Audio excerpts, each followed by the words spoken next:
Today's video is going to be kind of like a retrospective to when my friend and I went to shoot Super 8 film for the first time. So as I reflect on this experience, I hope there are things that you can take away from that can hopefully be a guide for you when you decide to shoot Super 8 film yourselves, especially in Japan.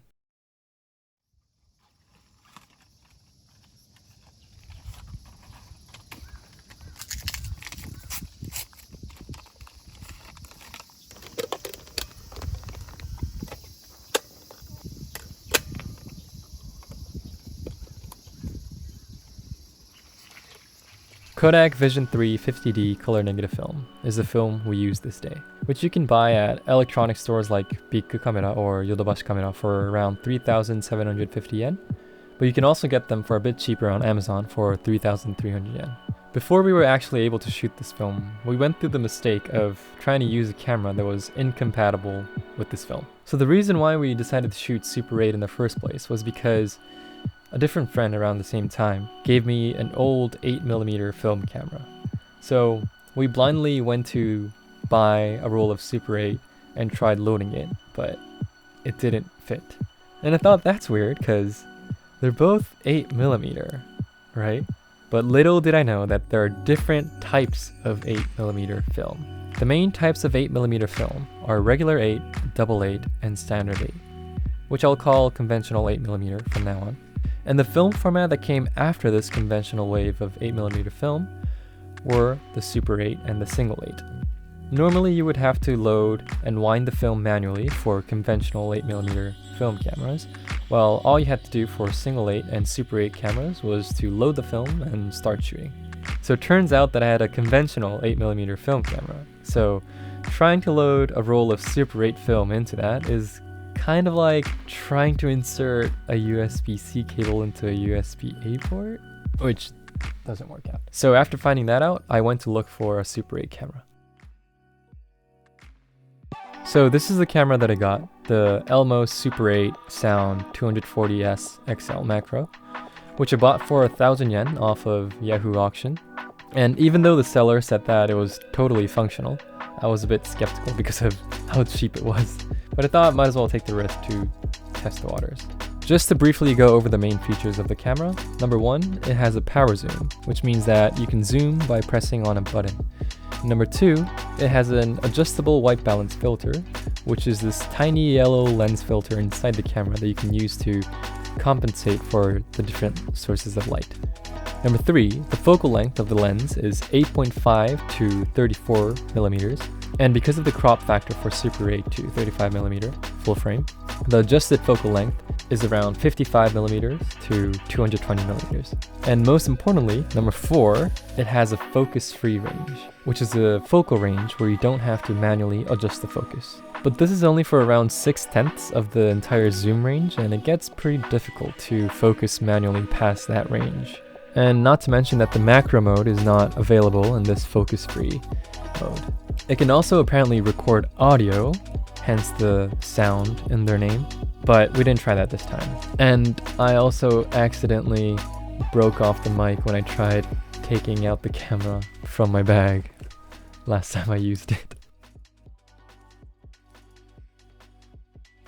So on this day we went to Seibu Yuenji, which is somewhere in between Saitama and Hachioji, and we spent the entire day walking, hiking, and shooting. So we managed to load the film in and start shooting.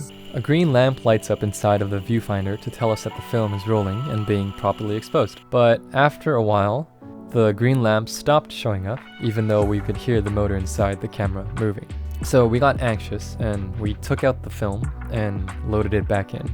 I thought that it was fine taking out the film in broad daylight because I wrongly assumed that the D on the 50D meant that it was capable of being exposed to daylight, while all it meant was that the white balance of the film was calibrated to daylight.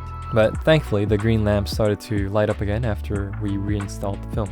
And on a different day, when I used this camera again, I came across the same problem. But instead of taking out the film and putting it back in, I decided to try holding down on the shutter for as long as I can, and the green lamp started to light up again.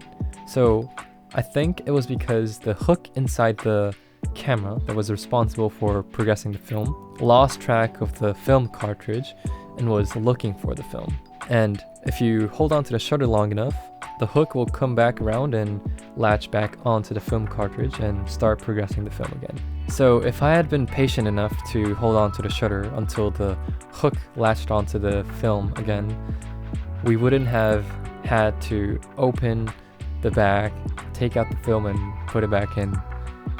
But it is what it is. So we ended up wasting the latter half of that roll. Later on, a red piece of plastic showed up on the bottom corner of the viewfinder, and both of us thought that it was just a piece of plastic that was sticking out from inside the camera due to wear and tear. So we kept shooting with that red indicator in our viewfinders. And after around 20 minutes of shooting, we thought, when is this film gonna end?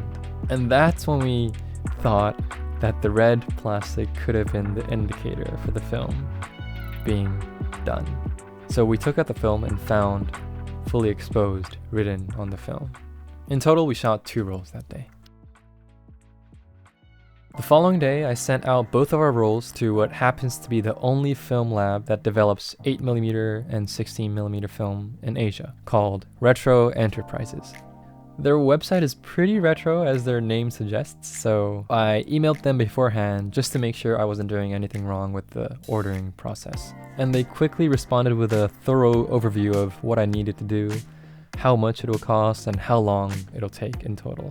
It says that they can understand English and German as well, so if in doubt, shoot them an email and I'm sure they'll help you out.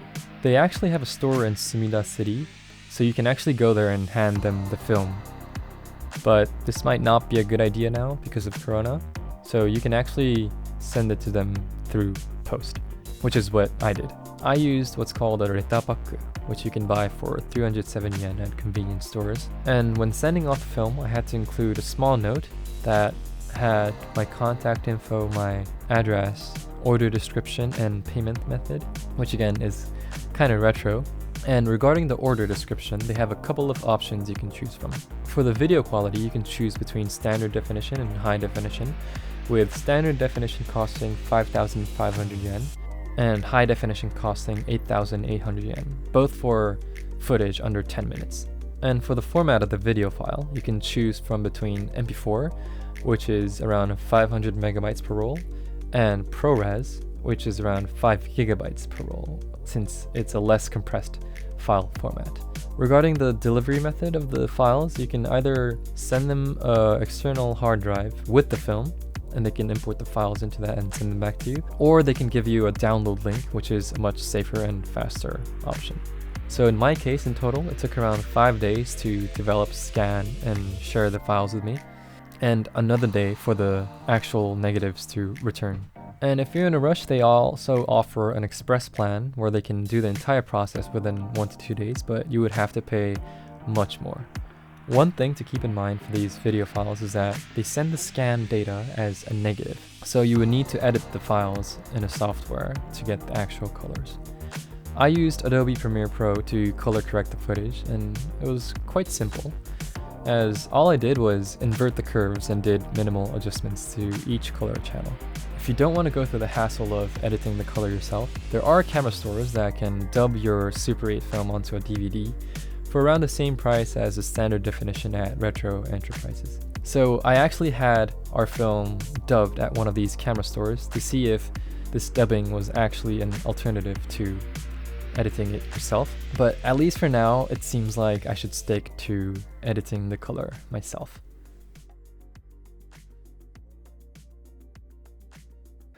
I'm sure you would have guessed by now, but shooting Super 8 was pretty expensive. In total, we spent 16,000 yen to have it developed and scanned, and 7,500 yen for 2 rolls of film, and 1,000 yen for the camera. So in total, it cost us around 24,500 yen, just for under 7 minutes of footage.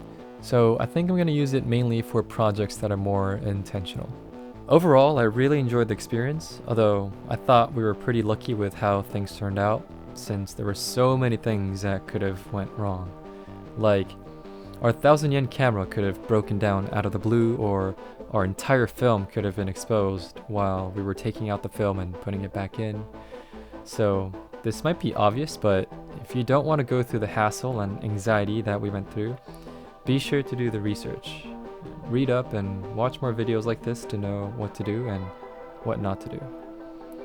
And as I mentioned before, this medium might not be the cheapest to shoot on, but it really does its job in capturing videos that look like fragments of your subconscious memory. So I think it could be a great investment if it aligns with what you're trying to make.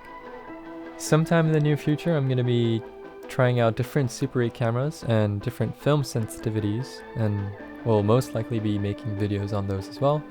So stay tuned if you want to watch those. Thank you for watching.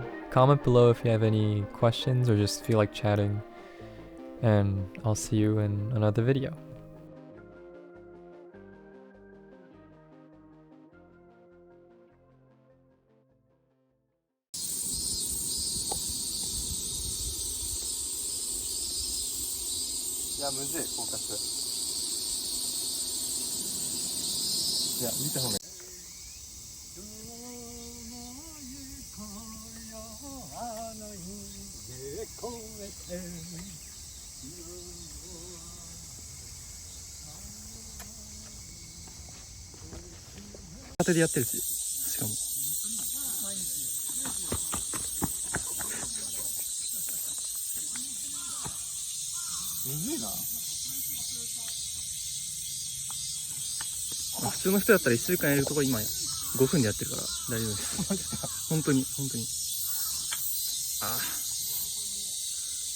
あんま回転しないイメージ。